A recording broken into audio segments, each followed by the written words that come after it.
मी आणि चंद्रकांतदादा पाटगांनी आम्ही विधिमंडळ पक्षाच्या बैठकीमध्ये श्री देवेंद्रजी यांच्या नावाचा प्रस्ताव दिला। त्या प्रस्तावाला अनेकांनी अनुमोदन दिलं आणि एकमताने सर्वांनी देवेंद्रजीची भारतीय जनता पार्टी विधिमंडळ गटनेतापदी नियुक्ती केली। कुठेही एकही सदस्यांनी स्वतंत्र मत व्यक्त केलं नाही आणि देवेंद्रजीच्या नेतृत्वामध्ये छत्रपती शिवाजी महाराजांच्या महाराष्ट्राच्या प्रगतीसाठी एक शिवभक्त देवेंद्रजीच्या रूपात जीव ओतून काम करेल हा विश्वास या निमित्ताने सर्वांनी आणि विशेष करून देवेंद्रजींनी व्यक्त केला। फक्त 3 जण शपथविधी घेतील असं देखील आता चर्चा सुरू झालेली, काय नेमकं तथ्य आहे? 3 जण घेतील की त्यांच्याबरोबर आणखी बरेच नेते घेतील? मी कॉमर्सचा विद्यार्थी आहे, आउट ऑफ सिलेबस प्रश्न विचारू नका। हा अधिकार देवेंद्रजीचा आहे। तुम्ही राज्यपाल महोदयांच्याकडे आम्ही गेल्यावर हा प्रश्न देवेंद्रजींना विचारा। नेहमीच शुभेच्छा आहे। एक चांगला नेता आहे, सुस्वभावी नेता आहे। तर आमच्या तर एकनाथ शिंदेंच्या सोबतच आम्ही आत्ताही काम करतोय। तुम्ही असा का विचार करताय की एकनाथजींच्या बाहेर जाऊन आम्ही काम करतोय? नाही, हे तुमच्या बातम्या आता संपल्या, त्यामुळे आता पुन्हा अशा स्पायसी बातम्या चालवण्यासाठी तुम्ही हे निश्चित करा। पण एकनाथ शिंदेजींनी स्वतः पत्रकार परिषद घेऊन सांगितलं की माननीय मोदीजींच्या निर्णयाला मी निश्चितपणे सन्मान करेन। उद्या काहीतरी स्वतंत्र होईल असं म्हणून कारण नसताना एका चांगल्या नेत्यावर कृपया अन्याय करू नका। हा प्रयत्न केला जातोय सातत्याने। हे विरोधी पक्षाचे काही लोक त्यांचे जे मीडियामध्ये पेरलेले लोक आहेत त्यांच्यासोबत म्हणून करतात। पर पुन्हा येईल याची एक खिल्ली उडवली जात होती, मात्र आज पुन्हा एकदा ते चित्र महाराष्ट्रामध्ये पुन्हा दिसून येतं, काय सांगाल? नाही, मग अहंकार हा असाच जातो ना।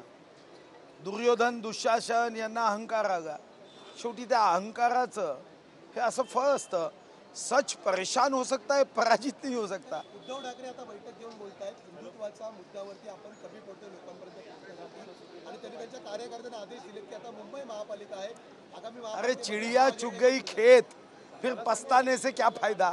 और 2002 मध्ये स्वर्गीय हिंदू हृदय सम्राट बाळासाहेब ठाकरेंनी सांगितलं होतं, जो काँग्रेस के साथ जाएगा दुकान बंद हो जाएगी। आपण आपल्या पित्याचंच ऐकायचं नाही असं कोणी ठरवलं असेल तर मग काय करायचं? जर 2019 मध्ये त्यांनी काहीच विश्वासघात केला नसता तर आज त्यांचा सन्मान कायम राहिला असता आणि माननीय मोदीजींच्या बरोबरीने सन्मान त्यांच्या खुर्ची लागून त्यांची खुर्ची असते। उमेदवाराला उशीर झालाय का थोडासा ठाकरेंचा? हो, आता काय फायदा हो? आता तुमच्याकडे किती महागडं रिझर्वेशन असेल, गाडी सुटून गेली तर स्वातंत्र्यानंतर पुन्हा गाडी परत आली आणि तुमचं रिझर्वेशन त्या गाडीत बसवायचं काम झालं, असं कधी होते का? छूट गया। त्यांना निमंत्रण शिष्टाचारानुसार असतंच। ते विधान परिषद सदस्य आहे, एकदा त्यांना प्रश्न विचारा की ते येणार आहे का। फक्त तुम्ही निमंत्रणाची चिंता करता, पण निमंत्रण दिल्यानंतर निमंत्रणाचा अपमान करणार नाही ही शाश्वती तुम्ही घ्या ना पत्रकार म्हणून। चौथा स्तंभ आहे आणि चौथ्या स्तंभाची काळजी आहे। लोकशाहीचा अपमान कोणताही राजकीय पक्षाचा नेता करू द्या, त्याला सोडायचं नाही। एकदा तुम्ही माहिती घ्या। शेजारची खुर्ची मिळेल का उद्धव ठाकरेंना? आता व्यासपीठावर उद्धव ठाकरेंना खुर्ची मिळेल का? जिथं विधान परिषद सदस्य आणि माजी मुख्यमंत्री बसतील तिथं खुर्ची असणारच आहे। असा आहे की प्रोटोकॉलमध्ये शिष्टाचारामध्ये जो काही शिष्टाचार आहे त्याच्या बाहेर थोडी जाता येतं। आता उद्या तुम्ही म्हणाल की एखाद्याचं वय राज्यपाल महोदयांपेक्षा जास्त आहे म्हणून राज्यपालांच्या अपेक्षा त्यांना मोठी खुर्ची द्या, असं होतं का हो? प्रत्येक पदाचं महत्त्व आहे। धन्यवाद। चालेल म्हणजे चालवावंच लागेल, हा राजशिष्टाचार आहे। जय विदर्भ।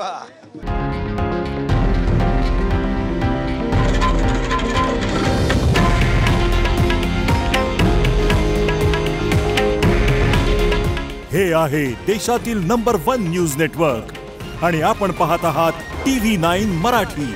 काळजी तुमची, हित महाराष्ट्राचं।